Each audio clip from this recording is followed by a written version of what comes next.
is threatening, and simply calling somebody by the wrong pronouns absolutely does not qualify. Now it's expected to pass the Senate and be signed into law by Democratic Governor Gretchen Whitmer. In Washington, I'm Janae Bowens. We'll have a few more showers and storms as we head into the evening, but then we stay dry after midnight. Tomorrow afternoon, though, rain and storms return as our temperatures reach the upper 80s and the low 90s. Unfortunately, the weekend ends with more storms on Sunday. Temperatures, though, will be noticeably lower. We're talking highs reaching the mid-80s, and that's below average, but the rain continues after that. I'll let you know the timing of the rain and when we'll finally get a break from the rain in about 20 minutes. Back to you. Jasmine, thank you. Coming up on Fox 45 News at 6 o'clock tonight, a teen is seen at that Brooklyn shooting with what police say was a gun and is now under arrest. The latest on the investigation into the tragedy tonight. And a legal victory for Baltimore residents as they fight BGE over those external gas regulators. We'll have the latest coming up next.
New developments in the class action lawsuit against Baltimore Gas and Electric. The impacted judge's decision today will have on the case.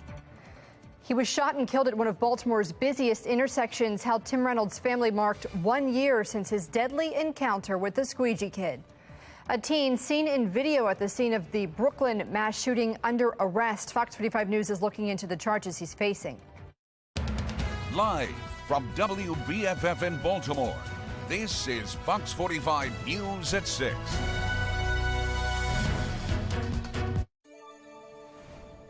I represent one of the young men accused of some activity around the 4th of July holiday. I believe that my client is not guilty of committing a crime. New developments today after 2 people were killed. 28 more were shot last weekend in South Baltimore. This afternoon, police announced they've charged a 17-year-old in connection with the events that night. Thanks for staying with us. I'm Maxine Stryker. Fox 45's Mackenzie Frost spoke with the attorney representing that teen in an interview you're hearing first on Fox. We're learning bullet casings from more than a dozen guns were found at the scene of the mass shooting. Now a 17-year-old has been arrested facing weapons charges. The attorney for that 17-year-old says his client was one of the 28 people who were shot during the mass shooting, and he says this case is far from over. The scene of the mass shooting in Brooklyn early Sunday morning littered with debris and evidence. While Baltimore police keeping pretty quiet about how many guns were fired at the scene, sources tell Fox 45 News included in that evidence bullet casings from possibly as many as 16 guns, meaning it was likely pure chaos as hundreds of people ran for their lives as bullets were flying. To help us identify Monday, BPD saying that young man is a suspect in the crime because he had a weapon at the scene. Now, someone arrested, a 17-year-old boy facing weapons charges, including having an assault weapon. They are alleging that it is a gun, and he is on social media. Michael Clinkscale, the attorney representing the teen, saying this video allegedly showing the 17-year-old with a gun is not as clear as you would think. We don't know what it was. We don't know if it was a real gun, if it was a toy gun. We have no idea what it was. Okay. And until we do know what it was, it's very difficult to basically make guesses. We don't know what it was. Have you asked him? I have asked him. What did he say? We just don't know what it was. He said he doesn't know? Well, we don't know what it was. What does that mean? That means that we don't know what it was. While Clinkscale says he doesn't know if the gun was real, his client facing real gun charges. Our investigation piecing together more of the timeline of when police knew about the gathering and how long it took to respond. Before 11 o'clock Saturday night, it's quite a big crowd. Dispatch audio revealing Baltimore police knew a crowd of up to 1,000 people gathering at Brooklyn homes.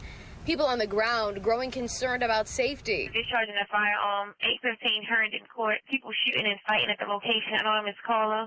Officers asking dispatch if there's backup coming. Transform right here. Any other units? And a sergeant saying not to go toward the crowd alone. And we're coming. Foxes overhead. You're not going to the crowd by yourself. When police showed up on scene a few hours later, 30 people had been shot already and 2 young people killed. Stay tuned. Okay. It's still unclear who pulled the triggers that night, and Clinkscale says it was not his client. That he has not been charged with homicide or attempted homicide, and that there's a long way to go before we can figure things out and sort things through to determine exactly what happened. More questions unanswered about a scene dozens of people will never forget. Clinkscale says it's still unclear to him whether his client will be charged as an adult or a juvenile in this case, and so far no arraignment has been scheduled. In South Baltimore, Mackenzie Frost, Fox 45 News. Hours before the mass shooting, Safe Streets workers were in Brooklyn homes de-escalating a number of conflicts between multiple people there who had weapons. Yesterday, Mackenzie pressed the mayor about what exactly they were doing in the area, why they left before the shooting, and if the program is really working. We cannot remove the responsibility from those who actually pulled the trigger. We are going to do that work of going to see what agencies could have done and done differently. Do you still believe that Safe Streets is effective? We know Safe Streets is effective, right? After this, how can you say that? Well, I could say many things. Monzi will not say what time Safe Streets workers got to Brooklyn or when they left. They do say an internal communication policy is now being reviewed. Mackenzie also spoke with Public Safety Committee Chairman Mark Conway. Conway says he recognizes Safe Streets need to maintain its community credibility, but he still wants answers. That said, in an instance where we know that there are multiple guns at a 1,000-person event, it sort of begs the question, what can they do that reduces the risks to that event, and doesn't put them in the line of ruining their credibility? And unfortunately, I think in this instance, we weren't fully prepared for it. And unfortunately, a lot of people paid the price for it. The City Council is holding a hearing on the response to the mass shooting and Safe Streets involvement next Thursday. For more on that and our full coverage on the mass shooting, head to foxbaltimore.com. Now, a Fox 45 News alert in 3, 2, 1. Breaking tonight, there are new developments in that class action lawsuit against BGE. A judge rejected the company's request to dismiss the case and even extended a temporary restraining order. The initial order forced BGE to stop exterior gas meter installation for 10 days. Now it's been extended to 60 days. That decision is also pushing back a hearing on the injunction from next week to early September. More than 400 Baltimore residents have joined the lawsuit against BGE. Many say they had their gas wrongfully shut off for pushing back on exterior gas meter installation. Now, in response to the decision, BGE says it stands by its position that the new meters are what's best for Baltimore residents, but the company does promise they will improve safety and speed up gas delivery. They had no comment on the ongoing litigation. Maxine? After this tragedy happened, my brother was condemned. He was, for weeks, months, the bat-wielding maniac, the big white guy going after the young black kid, and that all that does is divide a city. Those words today from the family of Tim Reynolds. Today marks 1 year since that deadly encounter between Reynolds and a 14-year-old squeegee kid. Last July, police said Reynolds got out of his car with a bat and was shot and killed at the corner of Light and Conway Streets, just steps from the Inner Harbor. Fox 45's Amy Simpson was there when Reynolds' family spoke out today. She has the story. This is arguably one of the busiest intersections in Baltimore City, and exactly 1 year ago, traffic came to a halt when that fatal dispute turned this spot into a crime scene during rush hour. At the corner of Light and Conway today, family and friends of Tim Reynolds stopping traffic, taking a moment to remember Reynolds at the spot he was shot and killed. A year ago today, right behind us, my brother became Baltimore City homicide victim number 186. Reynolds killed July 7th, 2022, after what police said was a heated dispute with a 14-year-old squeegee kid. A bloody baseball bat left lying in the street that afternoon. Keep spreading your magic on us, brother. Today, family acknowledging this story sparked a widespread debate over race, crime, and accountability in Baltimore, appearing to tell their side of things. My brother was not a bat-wielding maniac. He was a husband. He was a father. He has 3 children who don't have a father. Today, family choosing not to address the looming trial for the teen now charged with first-degree murder in Reynolds' killing. Court filings allege that teen may have gang ties, and still photos from the moments leading up to that fatal confrontation appear to show a squeegee kid retrieve a gun from a backpack. For decades, certain Baltimore intersections were known for the squeegee window washers. Some arguing the teens were just looking to make a few bucks. Others sharing stories of unwanted interactions with squeegees. Things sometimes escalating to violence or damaged cars. We love you, Sam. Reynolds' family today seeming to point towards city leadership for not taking action on squeegee corners. This didn't have to happen. There were no preventative measures done, and then that lack of preventative measures turned into the biggest tragedy of our lives. In the years since Reynolds' death, Baltimore was forced to face the issue of squeegeeing head-on, undergoing a squeegee collaborative and banning squeegeeing at many intersections. Today, Reynolds' family back at the corner of Light and Conway, saying Baltimore's crime problem needs to change, with a message for young people citywide. If you understood how final death was, you put the guns down. You can't bring these people back. And this is the end result. This is the result. This is what you have left. A mourning family, children without fathers. Back out at Conway and Light this afternoon, the murder trial for that teen charged with killing Tim Reynolds is scheduled to begin in 10 days. The trial's expected to last about 2 weeks. Now, a defense attorney for that teen did not return my call today, but defense attorneys have said in the past this shooting was in self-defense. In Baltimore, Amy Simpson, Fox 45 News. New tonight, an investigation is underway in Dundalk after a deadly car crash early this morning. It happened near Sparrows Point High School. Officials say a 54-year-old man was driving his Nissan southbound on North Point Road when he hit a curb, sending him into a nearby ditch. That man was transported to a local hospital where he was pronounced dead. That crash still under investigation tonight. We're taking a live look now over Towson and the Inner Harbor, plus our weather radar tracking conditions in the region. While skies look clear now, we did see some pop-up showers earlier this afternoon, and they may be back tonight. Let's go live now to meteorologist Jasmine Lomax with a first look at our forecast. Jasmine? Thanks, Maxine. We are still keeping track of a few showers and storms across the state. It is mostly dry with just a few isolated areas of rain west of the bay, but notice all the areas in green. That's for an aerial flood watch. Now, we do have some heavier rain across parts of the eastern shore, including Salisbury. That's where we have a flash flood warning in place through early tonight. Coming up, I'll have a look at when the rain finally clears the state and what to expect for the rest of the weekend and my full forecast. Back to you. I'm Atra El-Nashar in Washington with why the Biden administration now plans to send controversial weapons to Ukraine, ones that come with the risk of killing civilians.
The United States is ramping up its support for Ukraine with a new military aid package that includes controversial weapons called cluster munitions. National correspondent Atra El-Nashar joins us live from Washington to explain why the White House made this decision now after many months of hesitation. Atra? Yeah, good evening, Maxine. This announcement comes at a pivotal point for Ukraine as it's trying to take back Russian-occupied territory in its country. Now, the Biden administration says that Ukrainian troops are running low on ammunition, so this new weapons package, which contains cluster munitions, is meant to bridge the gap until they can get more. In the thick of their counteroffensive, Ukrainian troops will soon have the firepower of cluster munitions, courtesy of the United States. Also known as cluster bombs, they're dozens of small grenades packed into a 155-millimeter artillery shell. When these bomblets are scattered across a wide area, and the ones that don't go off, those can be triggered at any time years later. Just by being kicked over. Those are referred to as duds and can harm or kill civilians. More than 100 nations, including many NATO allies, signed a treaty prohibiting the use, production, stockpiling, and transfer of these weapons. The U.S., Ukraine, and Russia did not participate. And both Russia and Ukraine have used them in the war, and according to Human Rights Watch, Ukrainian cluster munition rocket attacks on Russian-controlled areas in and around the city of Izium in eastern Ukraine during 2022 caused many casualties among Ukrainian civilians. As for Russia, their weapon systems have extremely high dud rates, and they know that. And they also employ those weapon systems across civilian areas, and they fire them indiscriminately. we do believe it would be useful. 2 weeks ago, Pentagon officials told lawmakers their military analysts confirmed these weapons would be useful on the Ukrainian battlefield, especially against dug-in Russian positions. National Security Advisor Jake Sullivan says it was a difficult decision, acknowledging concerns from the beginning of the war when there were initial reports of Russia using them. If that were true, it would potentially be a war crime. They're using them on their territory to defend their territory. And when we look at what Ukraine would be doing with these weapons as opposed to what Russia is doing with these weapons, we see a substantial difference. Now, Sullivan points out that Russia's already used these cluster munitions in the same areas that Ukraine will now use them, the ones provided by the U.S., meaning that this same exact land would have to be demined anyway, whether the U.S. provided these munitions or not. And Atra, how long will it take to train Ukrainians on these weapons, and how long will it take to deliver them? Well, that's the thing, not long at all on both counts. According to Matt Dimmick, that former NSC expert you heard from there in the piece, Ukrainian soldiers are already experts in firing these 155mm artillery shells. So it's really just a matter of teaching them to aim, to use these specific systems. It should go pretty quick. As far as delivering them, that's also going to be pretty expedited because these cluster munitions are already constructed. They're already in U.S. stockpiles and weapons depots. So it's just getting them on a forklift, getting them on a plane, and shipping them over to those Ukrainian troops. All right, Atra, thanks for joining us tonight. Thanks. The White House says there have been discussions about a possible prisoner swap involving a Wall Street Journal reporter detained in Russia. Today marks 100 days since Evan Gershowitz was imprisoned on espionage charges. The White House press secretary today saying President Biden has no higher priority than securing freedom for Gershowitz and others who have been wrongfully detained. The world knows that the charges against Evan are baseless. He was arrested in Russia during the course of simply doing his job as a journalist. And he is being held by Russia for a leverage because he is an American. The United States is also trying to secure the release of former U.S. Marine Paul Whelan, who was arrested and charged by Russia in 2018, also on espionage charges. This week, Russian President Vladimir Putin hinted at a possible prisoner swap soon. Right now, you're taking a look over Towson and over Baltimore. It's dry in both areas, but we are dealing with our latest weather maker, and you can see that on the HD radar. We've got showers and storms currently impacting parts of the state. Now, right now, we are seeing just a pocket of heavy rain near Westminster, and then we've got some more heavy rain closer to Severn. So dealing with a few very, very spotty instances of rain. Still, this aerial flood watch is in place through 8 p.m. So you want to make sure that you are staying safe. And if you do come to any flooded waters, be sure to turn around. Temperature is currently at 87. However, heat indices still in the 90s. It's hot, it's steamy, mostly cloudy right now, but we do have those pockets of heavy rain and also some rain around Salisbury and Ocean City. Temperatures are mainly in the 80s around the state. However, it still feels like the 90s. It's very hot and steamy, and unfortunately, the hot, steamy, and stormy weather continues this weekend.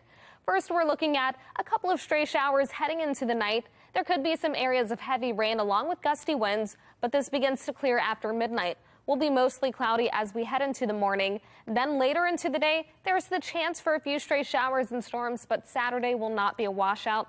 More storms arrive overnight. And then we start off with dry weather after sunrise on Sunday. It's the afternoon when we have our next round of showers and storms, and some of the storms could be strong, even severe at times. Make sure that you're staying weather alert. We have a general risk for storms tomorrow, but then a slight risk for strong to severe storms on Sunday. That's threat level 2 of 5, and we're talking gusty winds and heavy rain as the primary threats. Again, make sure that you are keeping watch on the radar and staying safe this weekend. 73 for the low temperature with a few showers before midnight. Then tomorrow we're looking at highs around 90 with the next round of a few storms. Coming up, I'll have a look at what to expect as we finish out the weekend on Sunday and then next week, including when we finally get a break from the rain. Weather Window, presented by the National Weather Desk. Many roads flooded around the Oklahoma City region Friday morning after approximately 2.5 inches of rain fell. Strong winds also knocked down some trees. Boaters in Alabama's Lake Martin raced back to their camp after spotting this impressive shelf cloud, while beachgoers near Perdido Key seemed less impressed with this passing thunderstorm. Most eventually got out of the water. For more content like this, follow the National Weather Desk on Instagram. One Texas county seeing a rise in teen pregnancies, the help they're now receiving from the U.S. and the programs being created to lower the numbers.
In tonight's Assignment America, one Texas organization has announced they are receiving nearly $10 million from the U.S. to help bolster teen pregnancy prevention programs in the state. Amanda Henderson from our Sinclair sister station in San Antonio has the story. It's the fight Bexar County officials have been in for decades, lowering teenage pregnancies. Texas is 46% higher than the national teen birth rate. Evelyn Delgado is with Healthy Futures of Texas. The nonprofit advocates for access to equitable sexual health education. According to their data, one teen birth happens in Bexar County every 6 hours. It can happen to any young person who just doesn't have the information that they needed to help protect themselves from an unplanned pregnancy. They, along with UT Health San Antonio's Teen Health, were each awarded a federal grant for about $10 million over 5 years to help stem teen pregnancies. Delgado says they will help anyone from the age range of 10 to 24, but will primarily focus on helping 18 to 19-year-olds. So what we hope to do is invest this funding in our youth so that they can have the sexual health information they need. Jennifer Todd with UT Health San Antonio says they're looking at their 38 counties to see what services will work best. Their goal is to provide educational programming and help students achieve educational goals. We are really interested in hearing from our organizations that live and work and play there, because they know what the needs of their community are. Local advocate Carrie Wilcoxon says investing in youth programs early is key. Is that if we can nip this in terms of breaking that cycle of poverty and breaking the cycle of early teen pregnancy, there's the payoff decades down the road. Supporting these families early on is going to help in the long term. Both organizations say they're working right now to be sure that these new programs can start sooner rather than later. Reporting in San Antonio, I'm Amanda Henderson.